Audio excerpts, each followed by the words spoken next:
بسم اللہ الرحمن الرحیم۔ رسول اللہ صلی اللہ علیہ وسلم نے فرمایا، سورج اور چاند دونوں اللہ تعالیٰ کی نشانیاں ہیں اور کسی کی موت و حیات سے ان میں گرہن نہیں لگتا، بلکہ اللہ تعالیٰ اس کے ذریعے اپنے بندوں کو ڈراتا ہے۔ عبد الوارث شعبہ، خالد بن عبداللہ اور حماد بن سلمہ، ان سب حاکتوں نے یونس سے یہ جملہ کہ اللہ تعالیٰ ان کو گرہن کر کے اپنے بندوں کو ڈراتا ہے بیان نہیں کیا، اور یونس کے ساتھ اس حدیث کو موسیٰ نے مبارک بن فضالہ سے، انہوں نے امام حسن بصری سے روایت کیا۔ اس میں یوں ہے کہ ابو بکرہ نے آپ صلی اللہ علیہ وسلم سے سن کر مجھ کو خبر دی کہ اللہ تعالیٰ ان کو گرہن کر کے اپنے بندوں کو ڈراتا ہے، اور یونس کے ساتھ اس حدیث کو اشعث بن عبداللہ نے بھی امام حسن بصری سے روایت کیا۔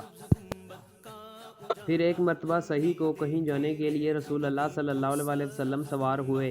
اس کے بعد سورج گرہن لگا۔ آپ صلی اللہ علیہ وسلم دن چڑھے واپس ہوئے اور اپنی بیویوں کے حجرے سے گزرتے ہوئے مسجد میں نماز کے لیے کھڑے ہو گئے۔ صحابہ رضی اللہ تعالیٰ عنہ نے بھی آپ کی اقتداء میں نیت باندھ لی۔ آپ صلی اللہ علیہ وسلم نے بہت ہی لمبا قیام کیا، پھر رکوع بھی بہت طویل کیا، اس کے بعد کھڑے ہوئے اور اب کی دفعہ قیام پھر لمبا کیا لیکن پہلے سے کچھ کم، پھر رکوع کیا اور اس دفعہ بھی دیر تک رکوع میں رہے لیکن پہلے رکوع سے کچھ کم، پھر رکوع سے سر اٹھایا اور سجدے میں گئے۔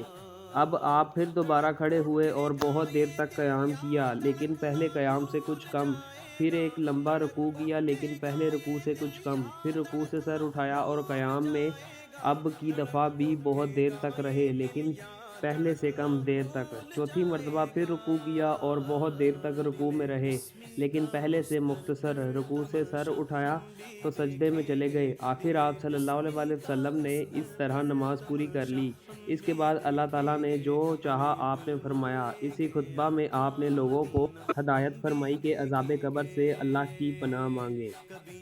رسول اللہ صلی اللہ علیہ وسلم نے فرمایا، سورج اور چاند میں گرہن کسی کی موت کی وجہ سے نہیں لگتا، البتہ یہ دونوں اللہ تعالیٰ کی نشانیاں ہیں، اس لیے جب تم گرہن دیکھو تو نماز پڑھو۔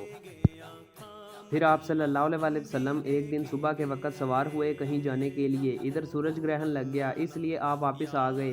ابھی چاشت کا وقت تھا۔ آپ صلی اللہ علیہ وسلم اپنی بیویوں کے حجرے سے گزرے اور مسجد میں کھڑے ہو کر نماز شروع کر دی۔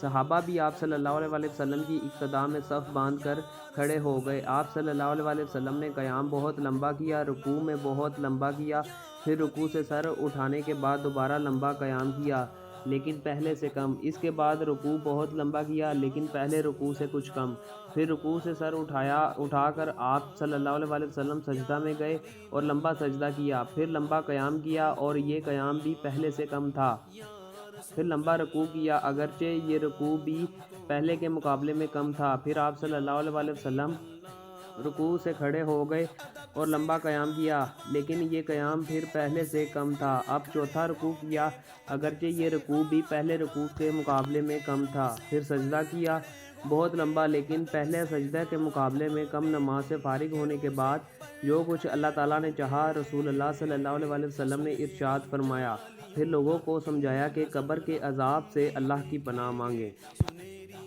ایک یہودی عورت ان کے پاس کچھ مانگنے آئی، اس نے کہا کہ آپ کو اللہ تعالیٰ قبر کے عذاب سے بچائے۔ انہوں نے نبی کریم صلی اللہ علیہ وسلم سے پوچھا کہ کیا قبر میں بھی عذاب ہوگا؟ آپ صلی اللہ علیہ وسلم نے یہ سن کر فرمایا کہ میں خدا کی اس سے پناہ مانگتا ہوں۔ رسول اللہ صلی اللہ علیہ وسلم کے زمانہ مبارک میں سورج کو گرہن لگا تو آپ صلی اللہ علیہ وسلم کھڑے ہوئے اور لوگوں کے ساتھ نماز میں مشغول ہو گئے۔ آپ صلی اللہ علیہ وسلم نے لمبی قرات کی، پھر رکوع کیا اور یہ بھی بہت لمبا تھا، پھر سر اٹھایا اور اس مرتبہ بھی دیر تک قرات کی مگر پہلی قرات سے کم۔ اس کے بعد آپ صلی اللہ علیہ وسلم نے دوسری مرتبہ رکوع کیا بہت لمبا لیکن پہلے کے مقابلے میں مختصر، پھر رکوع سے سر اٹھا کر آپ سجدہ میں چلے گئے اور 2 سجدے کیے، پھر کھڑے ہوئے اور دوسری رکعت میں بھی اسی طرح کیا جیسے پہلی رکعت میں کر چکے تھے۔ اس کے بعد فرمایا کہ سورج اور چاند میں گرہن کسی کی موت و حیات سے نہیں لگتا، البتہ یہ دونوں اللہ تعالیٰ کی نشانیاں ہیں جنہیں اللہ تعالیٰ اپنے بندوں کو دکھاتا ہے، اس لیے جب تم انہیں دیکھو تو فوراً نماز کے لیے دوڑو۔